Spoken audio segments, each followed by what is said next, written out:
Hi everyone. Good afternoon. Welcome to another SSX section. And as usual, it's a privilege to be here, to be joining you, to be talking to you live. My name is Gloria, and I'm your host for the ETF SSX section. And today we'll be talking about startup culture, getting it right from the one. So most of us in the community are either engineers or founders or startup founders, right? And we know the conversation of work culture has been really big of late, and so we decided to bring it to this talk. Just like it's a tradition in the ETF community where we share knowledge and we try to understand from different perspectives so that we can apply all of this when we are running our own startup or when we decide to run our own startup. So today we have today we have Elizabeth with us. She's not new. She has been here before. We have had conversations before, and it's a pleasure talking to her, meeting her again today. Hi, Elizabeth. Welcome. So for the people that I think your mic is mute, so I want to unmute it. Yeah, so sorry. Thank you for having me, Gloria. I'm not a You. visitor, so I'm one of you. Yeah. So for me, it's not the first time talking to you, and I think we have been having conversation, chats, mini chats all as well. But there Yeah, might be some people that do not know you. So do you mind like introducing yourself so that they get to know you better? yeah, of course. I would like to do that. Hi, everyone. Again. My name is Elizabeth Agada. I'm a software developer, community builder, and a general tech enthusiast. Yeah, that's just about me. Welcome once again. It's a pleasure talking to you today. Now, I'm not sure. Sorry that we got to actually share the topic to you impromptu today. So I don't know how prepared you are for very many questions, but I'm sure that it's not going to be over your head and probably you have all of the answers that we need. Let's see how it goes. I'm here for you. Okay. All right. So today we're talking about startup culture, right? Can you briefly explain to us what you understand by startup culture, or what is startup culture to people that might not really know what startup culture is? What is startup culture? Okay, so I would love to start by um, explaining some of the misconceptions around what startup culture is, which is more or less like people see the aesthetics in a startup. For example, having a cool office space, right? And then having what's the name of this? All these bean bags, right? Having lunch giving. All of those are actually misconceptions, right, about what startup culture is. So, startup culture is more or less about the value system of that startup, right? What are the goals? What are the values? What is it that they live by, right? If this startup is existing, okay, what's our value, right? So in a nutshell, it's more or less like what's all about this startup. What is this startup all about, right? Hmm. Yeah, so something in the line of So that. startup culture is mainly about the. So it's not about the physical thing that we see. Oh, I'm going to work. My workspace is cool. They have 247 lights, AC is blowing. We have Yes. a section for lunch. We have nap time. We have a naps area. That might be Yeah, really what startup culture is. It's not about at the all. core value, the core value that the company owns, which I think that explains it. So my next question would be, sorry, a minute. My next question: what are the key elements that shape a strong startup culture? Okay, so shared goals. One will be shared goals. Do we if we have a startup now and say the founder of the startup, right? Gloria is one of our employees. employees, right? Mm, Does Gloria understand the goal of that startup? mm, Yeah. So does she understand that okay, this is my goal, and does that my goal actually align with her own goals for it? So it's more or less like, oh, I have skilled people, I can just hire skilled people. So one of those um what do you call it? Is it factors you call it just now? yeah, key factors, yes. One of those key factors is shared goals, right? Do we are we moving on the same train? Is it like, oh, I'm going to Kaduna, this person is going to Abuja, two different regions. So it's definitely, so a goal is actually one of the key factor of a startup. Another would be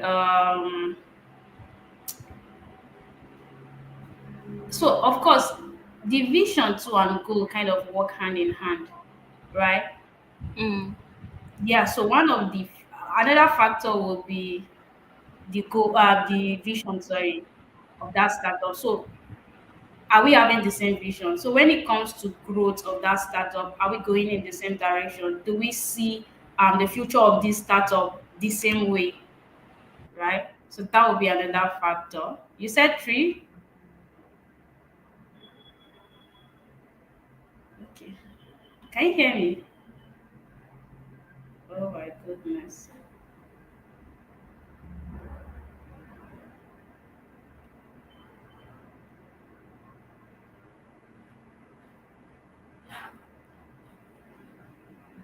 Yeah. Hi, Gloria. Can you hear me? Uh-uh.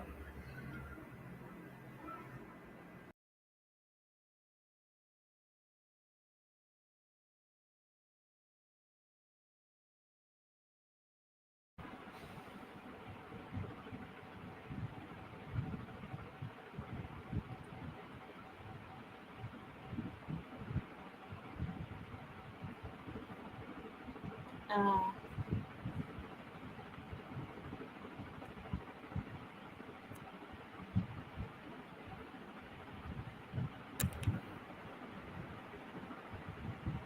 Hi, Gloria. Was it my network? yes. I think both the network just dropped and then it came back on its Oh, own. oh, that's sad. Sorry about that. That's fine. Yeah, so like I said, we have shared goals, vision. Another would be the general behavior in that startup, right? Mm, Most times people tend to hire people based of their skill, how skillful they are. But yeah. most times when it comes to startup culture, if you just depend solely on skillful people. At the end of the day, if you have skillful people without behavior, the kind of attitude they bring to that startup, you won't go Mm, far. Yeah, you're not going to go far because you have people that can work on products, but sustainability goes beyond just building products, right? You have to mm. have people that have attitude, like people attitude. I know you understand. Yeah, you know Yeah, what I I know. mean. People attitude. Yeah, of So course. So I actually understand the points you made, right? I remember there's a scenario whereby I know of a friend that works in a startup company, and you know the way startup are, they tend yeah, to. It usually looks like a lot of work on one person because they are trying. They're just starting up, so you do not expect them to yeah, be happy for every position and every vacancy. But at the same time, when I ask this friend, "Oh, don't you feel like it is too much? Don't you feel like it's cumbersome at some point?" They say because they have like a shared purpose as a team, it is enjoyable to do. When everybody is working towards this goal, everybody wants to do this thing. It's not that one person is doing it and another person is slacking off. Everybody is bringing their A game. It makes the job beautiful. It just makes it enjoyable. It makes it feel as if okay, you have a purpose, you have something that you're contributing to this, you have a cause that you yeah. are working towards, and so it is enjoyable. Which actually portrays on the points that you made that if you have shared goals, shared values, that's one way to build a very strong startup culture. Yeah, Yeah. absolutely. So my next question would be, so most times, as much as I've heard a lot of people, I mean, we have a lot of startups that are coming up these days, right? And I've heard a lot of Yeah. people say, um I'm working because it's enjoyable because my colleagues are putting their A game, blah blah blah. They really do not put the position of the founder. Like, I don't hear a lot of talk about the founder.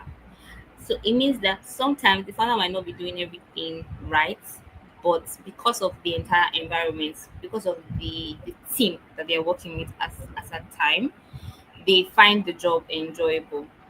What are the things that you think a founder can do to maintain a stable startup culture in an organization, like a startup? Oh, okay, that's beautiful because I mean everything. I won't say everything lies on the founder, right? Even though Yeah. the founder is the one that has the original vision of that Mm-hmm.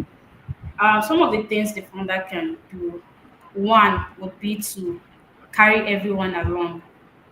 What I mean by that is if you have hires, you have employees, don't make it look as if it's yours. This is my startup. Yeah. Bring them to a level where they have this sense of ownership. They own it. This is our startup. So the thought around is my startup shouldn't even be found in that culture, right? It should actually be this is our startup. So that sense of ownership that yeah, so that sense of ownership that the founder brings, right, will actually Mm, help that startup scale in a way because everyone on board believes that oh, I'm in this, we are in this together. If this falls, we all fall, not just the founder, right? So one mm, thing will be to actually give people that the people in your startup that sense of ownership. Oh guys, we own this startup. This is ours. If it falls, we are all falling. so, I'm not just the one falling. Yeah. So every one mm, of us is going to fall. Another thing will be of course leaders lead by example. So as the founder, as the lead on the team, you have to make sure your people skill is on the A, like it should be mm, on par of people's skill, right? Because you would want to have people in your startup communicate with you, right? If anything goes wrong in a startup, sometimes you have to check how well they do communicate. Is there a communication medium? Do they like have um space for what do they call this thing? Is it safe space to come? Even though some space are not safe, they're only they are going to, they're actually going to set you up. Yeah, but ah, then make sure you have a safe space where these people can actually communicate, right? mm-hmm, Another thing the founder can do is when it comes to feedback, yeah, be critical, right? But then make sure you are giving feedback without condemning or trying to belittle the other person, right? So mm, give constructive feedback whereby they will feel very much comfortable communicating and receiving that feedback from mm, you. So in a nutshell, the founder needs to have all of these things, really communication, give them ownership, make sure it's ours. This startup is ours. So for the win is ours, for the lose is ours. Everybody will yeah, come with a game, right? And then you know mm, that okay, if I don't do my part, right, this is going to crumble. And if it crumbles, I crumble. mm-hmm. So yeah, that's one of the things that a founder should do. Does that answer the question? Yeah, it does. Actually, it does.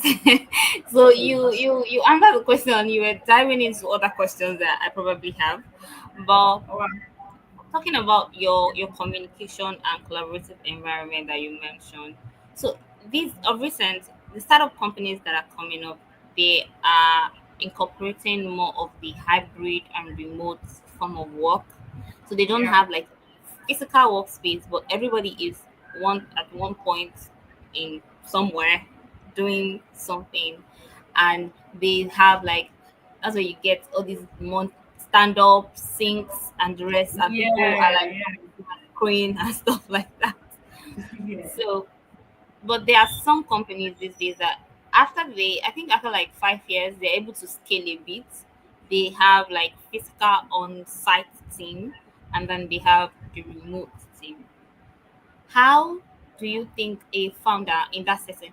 Now, most of the time, for the people that I've spoken to that are remote teams, they feel like, oh, is it because I'm remote? They feel like I have so much time, my workload is a lot. The people that are on site feel like, oh, people that are remote are enjoying, they have the leverage of their time. So Yeah. is everybody does not really understand what each person is doing. They feel one person is being jaded and the one that and the other one is being satisfied and stuff like that.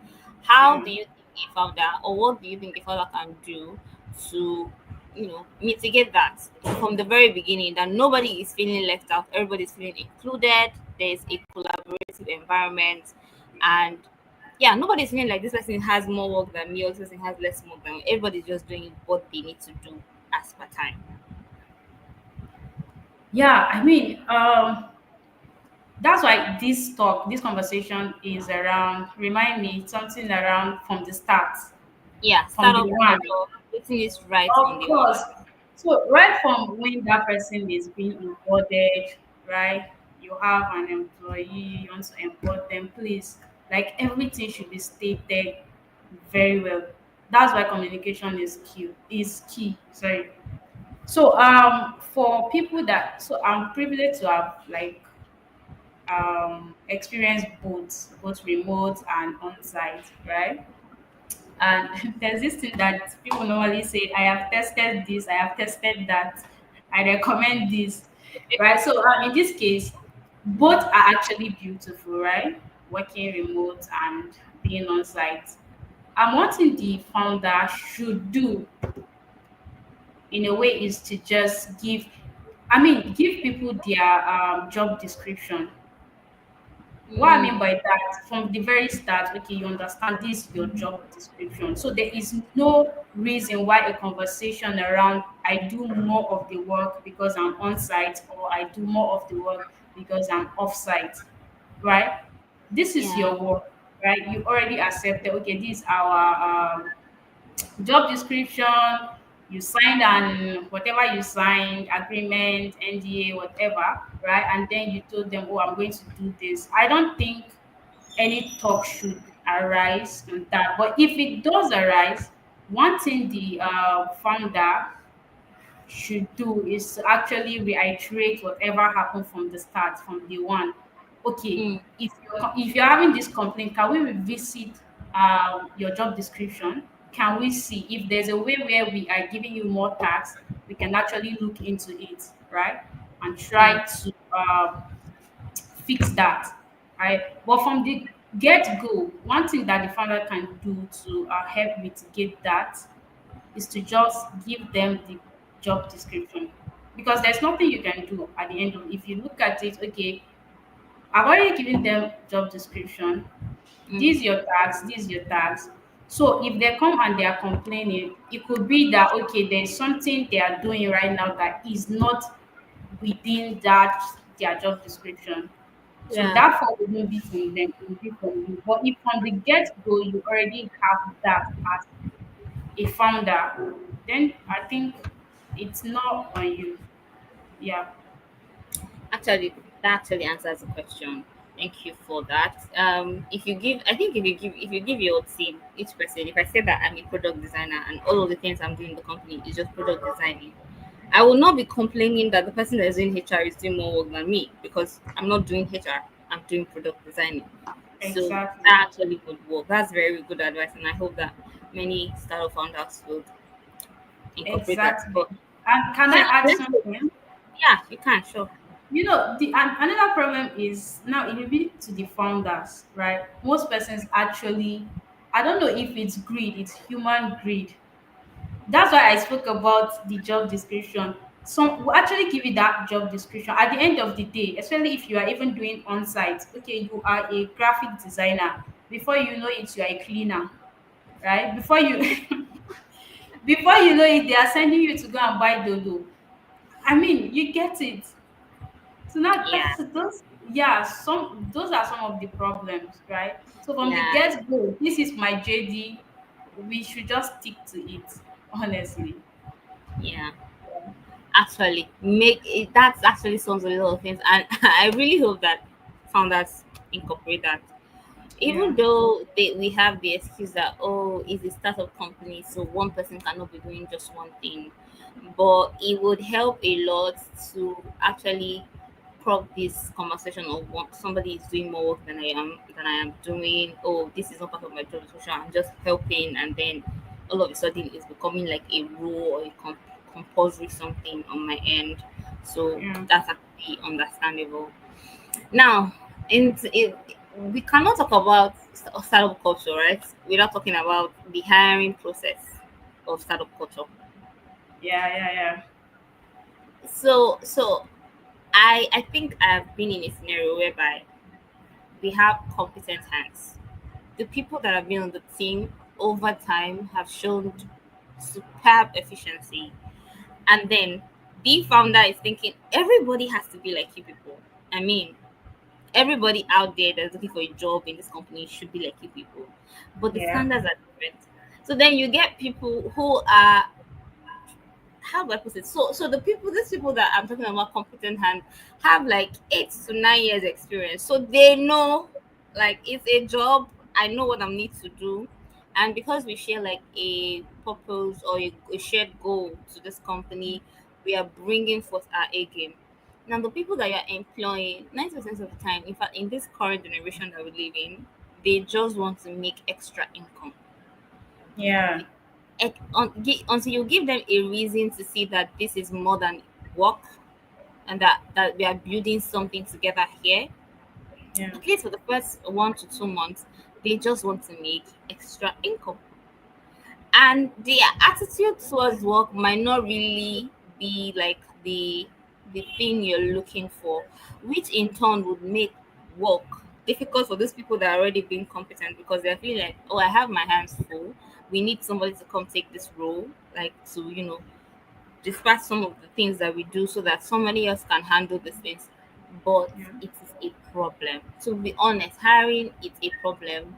Personally, with the amount of interviews that I have been in recent time, I think we have a major problem, a very big problem Yeah. right now.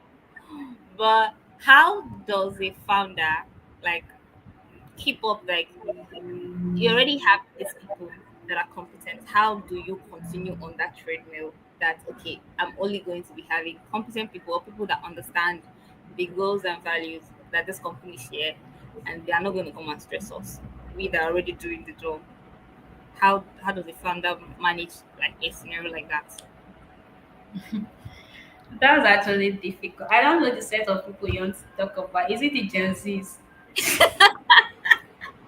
So I can't come for the Gen Zs, honestly, because I Yeah. recently found out that I'm part of them, but maybe because I grew up among very, very millennium people, like very. Yes, you got So their thread. yeah, I don't resonate as much as their cultural, or I think the cultural belief of a lot of people that claim to be Gen Z. Most people Yeah.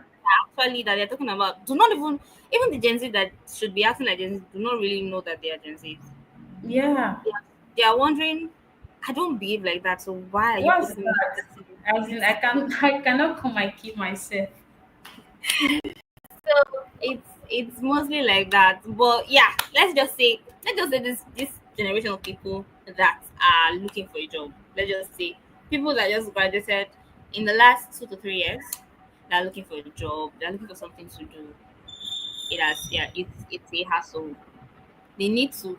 I think we have a lot of people these days who believe that I can just sit there in my house, maybe because of the way the tech world is portraying it. You can just sit there in your house and make millions, and they don't know that Yeah. it does not work like that. It's Yeah. not easy peasy like that. So how does the founder want to cope with that? You will definitely need people to do the job. But how do you get the right hands for the job?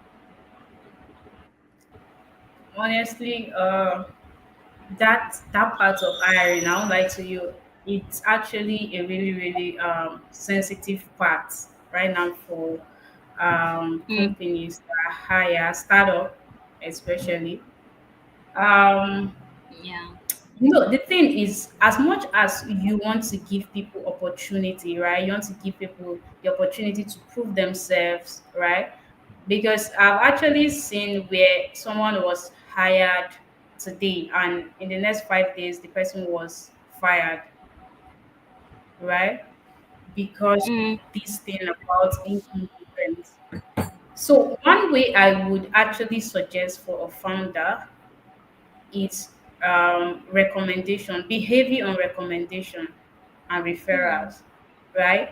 So if you have those ones who are competent, right, and then you want to hire others, find find out how you can actually get them to recommend people. oh, Seriously, yeah, seriously, because most times, especially right now with the advent of AI, artificial intelligence, and how the whole thing goes, people are a bit lazy, I won't lie, right? Especially this generation. So let me give you an instance of something that happened a few weeks back. So we were at an event. I was actually moderating the event, and then it was a talk around Copilot. So there's something called Copilot. It's actually an AI. Yeah. So yeah, it helps yeah, to it helps to write code. It completes code. You yeah. can give it functions to write. So the speaker spoke about Copilot and what's not. Then I gave a simple task. So I called someone who is a developer, a very good developer, and then I called a beginner, right? I kept them side by side and then told them to sorry, to write a function, right? So the person that develops, the developer, the expert, is going to write the function without Copilot, without an AI tool. And then the other person who is a beginner is going to write that function too, but this time around he's going to use an AI tool, right? Mm, So they did, gave them 5 minutes. They did. At the end of the day, the developer, the expert, actually wrote that function and ran it on the browser because that was the mm, instruction. Wrote it on the browser, and then the other person who is the beginner that was using AI tool, he did wrote it, but he couldn't output it. okay. Like he couldn't show it on the browser, Mm, and you have an AI tool, you cannot put it out to the browser. So that actually tells you something. Regardless of the fact that there is AI tool, we have AI doing a lot of things.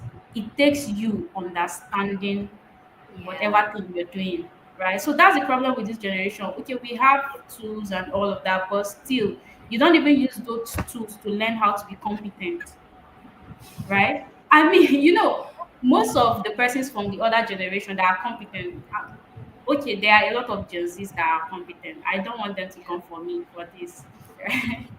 Right? actually, So yeah, there are a lot of Gen Zs that are competent, no doubt at very, all. But, very. Mm, but this thing about incompetence and a lot of those talk, mostly it's um, prevalent on this generation, right?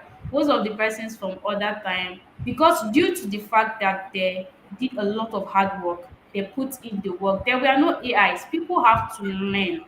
Like you have to burn that midnight candle, right? To mm, learn very effectively. That's why they are able to build this level of confidence and then competent, right?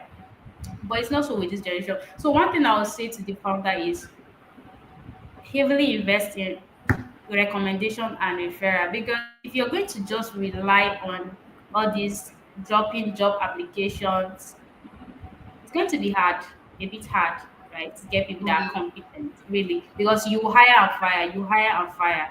That's yeah, what you do. That's the circle that will be going. But the moment you're able to get referrals, right? I'm not just saying okay, based your whole egg on the referring and then recommendation. No, you can also do the normal job applications, but then there should be a system that critically assess those persons. Not just That's why I told you it's not just about writing code, it's not just about the technical skills. What's their attitude towards work? What's Mm-hmm. the behavior, right? Is it just they can write code, but if you tell them, okay, we have a deadline of from now till the next 4 hours, can they be able to put in the work at least to come up with something? Yeah, that's the problem. Mm. Most of them won't do it. In fact, some you actually say, okay, this is the deadline, right? Monday 8 p.m. is the deadline. You'll see somebody still dragging their feet on Monday by 12 p.m. So that's the problem. That's the problem. So yeah, you need to like assess their behavior, regardless of how much skill they have, how much they can write code. Please, behaviors, the what they call soft skills, right? Behaving on the soft skill. How well can they communicate? Yeah, soft skill. Actually, Yes. So, um, that actually answers the question. I think big on referrals because these people are competent, have worked with people before, and so they know the people that they have worked with that can do the job. As much as that that might be seen as nepotism, like in the work in setting. a way, yeah, yeah, Yeah, yeah. like you are hiring only the people that you know and stuff like that. But and like you mentioned, there are a lot of competent people of this generation. A lot of them. Yeah. I work with them, and I am every day. I'm grateful that I work with them because I work with all of these generations, and Yeah. it is where Amen. let's Well, so you see, that's why even when it comes to referral, just make sure you are even on your own part, right? As somebody who is job hunting, be somebody that is competent and network so that you'll be the one they will refer. You see, it's that easy. Yeah. So I think I always say this even to like colleagues, to people I just network with and people I speak to. I try as much as I can to put my best foot forward whatever it is I have myself doing yeah, because I yeah. do not know when I'm going to meet those people tomorrow or where I'm going to meet them Fact, tomorrow. And fact. if I do not leave a good impression in terms of work ethics, in terms of behavior, in terms of everything, I don't Yeah, think that if they see me the next day, they'll want to have anything to do with me or a conversation. yeah, So I understand where I mean it might appear to other people as nepotism, but it just appears that you know what you are doing, you are good at what you do, and people will recommend you. So fact. yeah, I think that solves the question of the hiring question. Well, we have almost exhausted our time actually. Really? Wow. I didn't even take notes. It was has Because the been fun. conversation has been yeah, it has been enjoyable. So do you have like any last advice that you want to give to like a founder that's looking to starting a company and he's thinking about what are the kind of what's the work option I'm supposed to put as like basic foundation for the company so that anybody that's coming in they know that okay this is this and even running full scale nothing is disrupted. Yeah, I do have, right? So everyone listening to us, Gloria didn't allow me to use my slide. So I Ah, have a company. we can always share it. We can always share it. So We can always I share it. have Yeah. sorry, you say what? I said we can share it in the community. Okay. Oh, the fun thing is that my slide I usually hard coded. I write the code for my slide. Well, I So mean, we have a bunch of technical founders there, so you don't have anything oh, to worry. yeah, so one thing I'll say, right? Please, when it comes to startup culture, let's invest more on behavior, like seeing how well that startup can actually have its core value as something that is um, I wouldn't say it shouldn't be flexible in a way, right? But your core Mm, values shouldn't be something that you should joke with. If this is your core value, present it to everyone on your team. These are core value. At interval, please reiterate it, talk about it, right? mm, At your stand-ups, whatever meetings you're having, talk about it, reiterate it. Make sure that everyone is on the same page. This person shouldn't be thinking, we are not actually going this way, meanwhile you're actually going that way, right? So bring mm, everybody together. Like I said, another thing a founder should do is to give his subordinates this sense of ownership. This is not my startup, oh, it's our startup. So whatever happens at the end of the day, the win we share, the loss, sorry, we share. Let me see. Sorry, can you give me a sec? okay. Yes. So there's another thing on my slide that said, so startup culture is not something that you build overnight. Mm. It takes time. Gloria, you're hanging. Can you hear me? Oh, I can hear you. Can you hear me? I'm not. Can you hear me? Is it better? Yeah, I can hear you now. Okay. Okay, so what I was saying is startup culture is not something you build overnight, right? It's something that Mm, happens with every action that happens every day, right? That actually shapes how that startup will be in the long run. So mm, it's actually all of those things that actually help to build a great product. It's not about the fancy office, not about you having bean bag or eating lunch and all of that, right? All of those things are good though. Those specs, they are good. oh, I mean, they are extra. Extra is good. that attract people, and you have, having this space that is inspiring will actually make people work effectively, right? Mm-hmm. While all of those things are good to invest in, but in the long run, they are not what will actually hold that startup. It will not be Mm, the thing that will scale it, right? Yeah, mm. so it's not built overnight. Take your time with every action of every day. Keep that startup going. Yeah, that's all from me. I don't think we'll have better said it than this.